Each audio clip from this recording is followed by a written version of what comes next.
Hello bakers, welcome to bake the best. ఇవాల్టి video వచ్చేసి basic requirements for baking. అంటే కనుక డైరెక్ట్ రెసిపీలోకి జంప్ చేయకుండా ఫస్ట్ రిక్వైర్మెంట్స్ తెలుసుకున్నాక రెసిపీ చేయొచ్చు అని నేను ఈ వీడియో తీశాను. ఫస్ట్ అయితే కనుక ఇక్కడ నేను ఎలక్ట్రిక్ హ్యాండ్ బీటర్ ప్రిఫర్ చేస్తాను, మస్ట్ అండ్ షుడ్. ఇదైతే కనుక 250 వాట్స్ కన్నా తక్కువ అయితే వద్దు. నాదైతే కనుక 350 వాట్స్.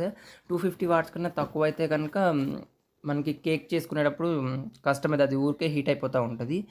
ఎలక్ట్రిక్ హ్యాండ్ బీటర్తో మొత్తం 4 హుక్స్ వస్తాయి, డో హుక్స్ వస్తాయి 2. ఇంకా 2 ఏమో మనం బీట్ చేసుకోవడానికి వస్తాయి, లైక్ విప్పింగ్ క్రీమ్ అయినా కేక్ ఎగ్స్ అవి బీట్ చేసుకోవడానికి. నెక్స్ట్ వచ్చేసి బేకింగ్ టిన్స్లో ఫస్ట్ ఏమో ఇది 6 ఇంచ్ టిన్. ఇది అమెజాన్లో ఈజీగా అవైలబుల్లో ఉంది. ఇది టిన్స్ ఎలా మెజర్ చేసుకోవాలో కూడా నెక్స్ట్ వీడియోస్లో నేను చూపిస్తాను. ఇది వచ్చేసేమో 7 ఇంచ్ రౌండ్ మౌల్డ్. ఇదేమో స్టీల్ది. యాక్చువల్గా కుక్కర్స్లో కూడా వస్తాయి ఇలాంటి మౌల్డ్స్, అవి కూడా యూస్ చేసుకోవచ్చు. ఇది వచ్చేసి 8 ఇంచ్ రౌండ్ మౌల్డ్. ప్రజెంట్ అయితే నా దగ్గర స్క్వేర్ టిన్ లేదు, నేను నెక్స్ట్ రెసిపీస్ చేసేటప్పుడు అది చూపిస్తాను. ఇది కూడా అమెజాన్లోనే నేను కొన్నాను, అది 8 ఇంచ్ కేక్ మౌల్డ్ కూడా. నెక్స్ట్ వచ్చేసి బీటింగ్ బౌల్. ఇలాంటి బౌల్స్ మనకి ఈజీగా అమెజాన్లో దొరుకుతాయి, ఇంకా బేకర్స్ సూపర్ స్మార్ట్లో దొరుకుతాయి, లేకపోతే కనుక డీమార్ట్లో కూడా దొరుకుతాయి. ఇలాంటివి డెప్త్ ఉన్నవైతే చాలా బాగా యూజ్ అవుతాయి బేకింగ్కి. ఇది వచ్చేసేమో మెజరింగ్ స్కేల్ అనేది మస్ట్ ఇంపార్టెంట్. ఇది కూడా అమెజాన్లోనే కొన్నాను. ఎవరికైనా కావాలంటే కనుక నాకు కామెంట్ చేయండి, నేను లింక్ ప్రొవైడ్ చేస్తాను. నెక్స్ట్ ఇది వచ్చేసి చాక్లెట్ మౌల్డ్. చాక్లెట్స్ చేసేటప్పుడు ఇది యూజ్ అయితే అప్పుడు చూపిస్తాను దీని గురించి. సిలికాన్. మెజరింగ్ కప్స్ కూడా మస్ట్ అండ్ షుడ్. మెయిన్ ఇంపార్టెంట్వి measuring scale, measuring cups baking అనేది. ఇక్కడ వచ్చేసి చూస్తున్నారు కదా, మొత్తం ఇవి అమెజాన్లోనే కొన్నాను నేను. 4 కప్స్ వస్తాయి, 1/4, హాఫ్ కప్, ఇంకానేమో 2/3 కప్ అండ్ 1 కప్.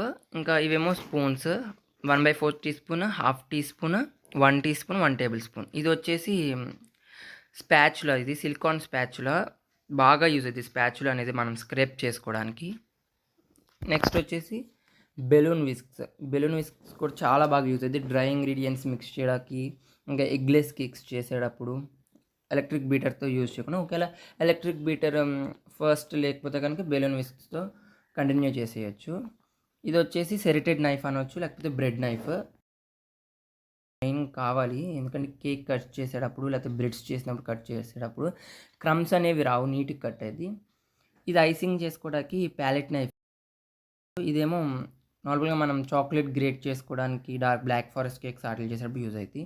ఇవి వచ్చేసి కప్ కేక్స్కి యూజ్ చేస్తాను నేను, లేకపోతే కనుక చాక్లెట్ లావా కేక్కి. లైనర్స్ ఇంకా కప్ కేక్ మౌల్డ్ ట్రే ఉంటుంది, దాన్ని యూజ్ చేయొచ్చు. బట్ దీనివల్ల యూజ్ అంటే ఏంటంటే కనుక మనం కప్ కేక్స్ ట్రే కన్నా కూడా ఇవి ఎక్కువ పడతాయి. కప్ కేక్స్ ట్రేలో 6 లేకపోతే 12 ఉంటాయి, అది పెట్టగానే ఓన్లీ 12 వరకే ఓవెన్లో పడుతుంది. అదే కనుక వీటితో అయితే కనుక లైక్లీ ఒక 24-25 వరకు ఒకేసారి ఓవెన్లో పెట్టేసేయచ్చు. ఇది వచ్చేసి బ్రెడ్ మౌల్డ్. మనం బ్రెడ్స్ చేసుకోవచ్చు, లేకపోతే కనుక టీ టైమ్ కేక్స్ చేసుకోవచ్చు బటర్వి. నెక్స్ట్ వీడియోస్లో అప్లోడ్ చేస్తాను అవి ఎట్లా చేయాలో కూడా.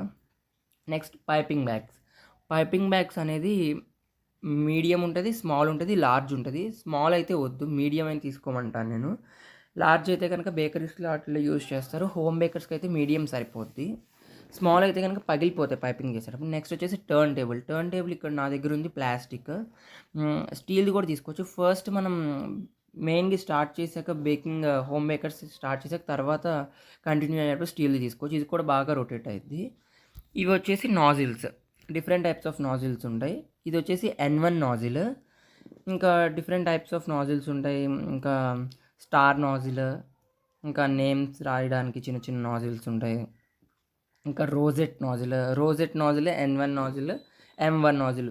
M1 సిమిలర్గానే ఉంటాయి. ఇది వచ్చేసి రీయూజబుల్ పైపింగ్ బ్యాగ్స్కి యూజ్ చేస్తాము.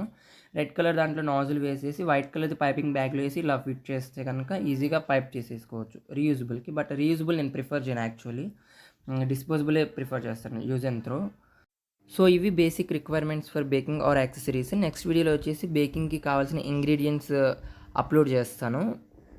ఇంకా నేనైతే కనుక బేకింగ్ స్టార్ట్ చేసే వాళ్ళు బీటర్ తీసుకోవడం బెస్ట్ అని చెప్తాను. వీడియో నచ్చితే కనుక like, share and subscribe. Thank you, bye bye.